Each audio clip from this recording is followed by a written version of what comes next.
Bonjour, chers frères et sœurs dans le Seigneur. Genèse 32, versets 23 à 33. Voici la capsule numéro 36, intitulée « Une rencontre transformatrice ». Jacob le trompeur. Jacob, qui a lutté contre Ésaü et contre Laban, va vivre un profond changement. Il va rencontrer Dieu face à face. Cette rencontre a eu lieu de nuit, alors que Jacob est en pleine crise.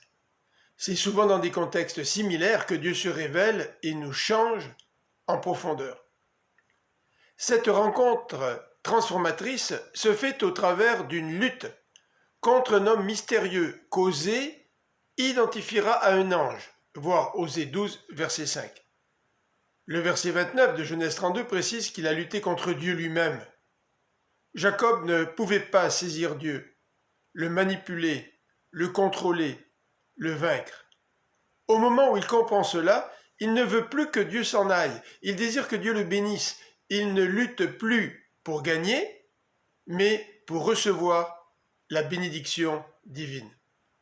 Au cours du combat, Jacob est tellement insistant qu'il va obtenir ce qu'il veut, mais au prix d'une blessure, un coup à l'articulation de la hanche qui se démit. Par cette douleur, Jacob va comprendre son besoin de Dieu et va le supplier de lui accorder cette bénédiction. Il ne marchande pas avec lui, comme il l'a fait à Béthel. Sa boiterie est devenue un rappel que la puissance de Dieu se manifeste dans notre vie par notre faiblesse. Cette lutte va tellement transformer Jacob que Dieu va lui donner un nouveau nom, Israël. Nom qui va refléter une coupure avec son passé de trompeur.